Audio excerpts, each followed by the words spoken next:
Penjelasan mengenai proses kontrol blok.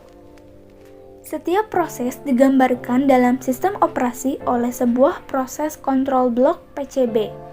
PCB berisikan banyak informasi yang berhubungan dengan sebuah proses yang spesifik, yaitu 1.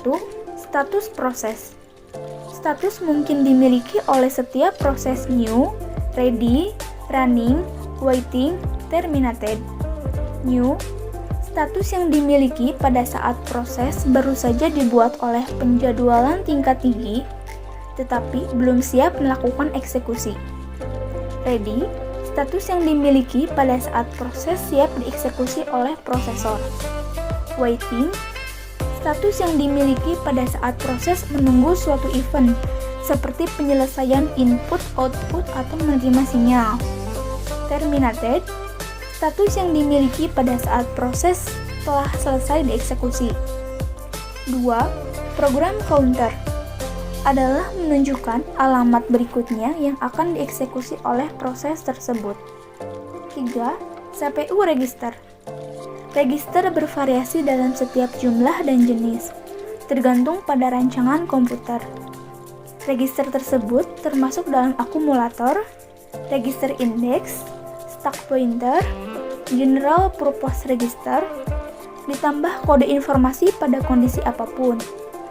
Beserta dengan program counter, keadaan atau status informasi harus disimpan pada saat gangguan terjadi, untuk memungkinkan proses tersebut berjalan atau bekerja dengan benar setelahnya. 4. Informasi manajemen memori. Informasi ini termasuk dalam suatu informasi sebagai nilai dari dasar dan batas register. Tabel halaman atau tabel segmen tergantung pada sistem memori yang digunakan dalam sistem operasi. Kelima, informasi pencatatan.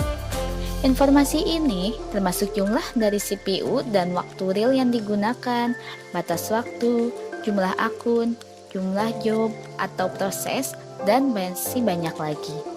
Keenam, informasi status I/O. Informasi termasuk daftar dari perangkat I/O yang digunakan pada proses ini, suatu daftar berkas-berkas yang sedang diakses, dan banyak lagi. PCB hanya berfungsi sebagai tempat penyimpanan informasi yang dapat bervariasi dari proses yang satu dengan yang lain. Penjadwalan. Penjadwalan adalah kumpulan mekanisme di sistem operasi yang berkaitan dengan urutan kerja yang dilakukan sistem komputer. Konsep dari penjadwalan yaitu: pertama, suatu proses akan menggunakan CPU sampai proses tersebut dalam status wait selesai. Kedua, pada saat wait, CPU akan menganggur. Untuk mengatasi hal ini, CPU dialihkan ke proses yang lain yang berstatus ready. Tujuan dari penjadwalannya itu untuk memaksimalkan penggunaan CPU dengan cara mengatur alokasi waktu yang digunakan oleh CPU untuk memperkecil waktu idle. Bentuk penjadwalan dibagi 3.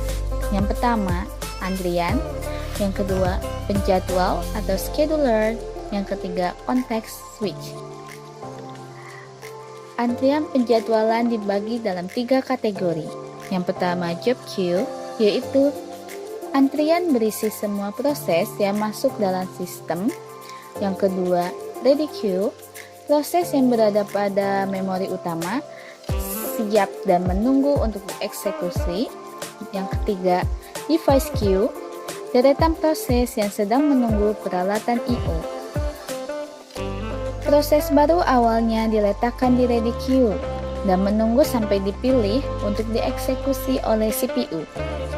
Jika proses dialokasikan CPU dan dieksekusi, terjadilah suatu dari event berikut, yaitu: pertama, proses meminta I/O dan kemudian ditempatkan pada I/O queue.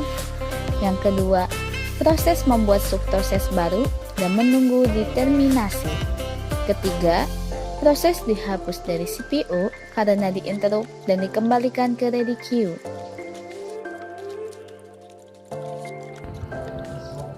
Proses pada penjadwalan.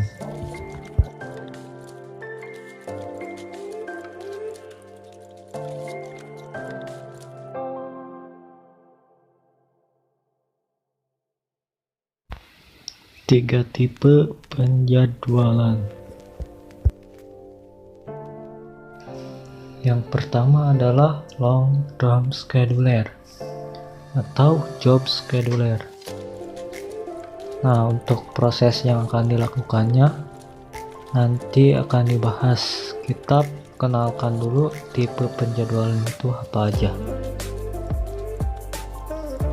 Yang kedua yaitu short term scheduler atau GPU scheduler.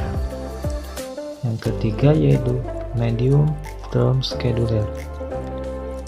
Nah, yang pertama untuk proses long term scheduler yang akan dilakukannya yaitu menyeleksi proses-proses mana yang harus dimasukkan ke dalam VDQE dan membawanya ke memori untuk dieksekusi.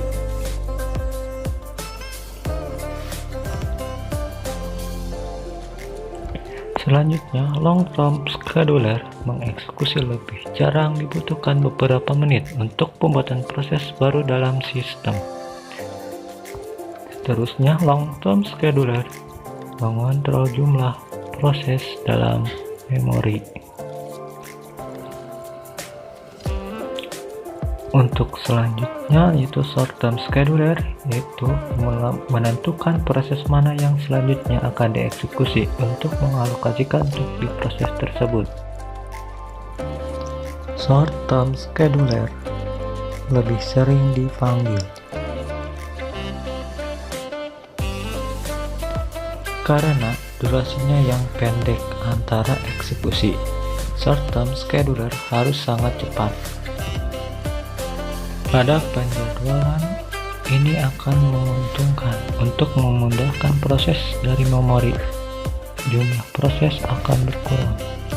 Skema medium term scheduler disebut swapping. Swapping diperlukan untuk meningkatkan penggabungan proses. Context switch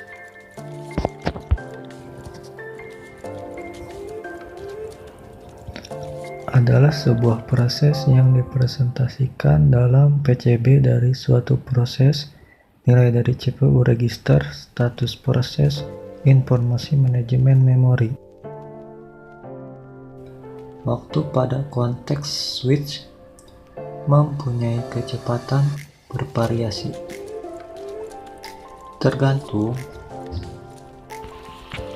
kecepatan memori, jumlah register yang di-copy, ada atau tidaknya instruksi khusus. Sekian dari kelompok kami. Mohon maaf apabila banyak kesalahan. Assalamualaikum warahmatullahi wabarakatuh.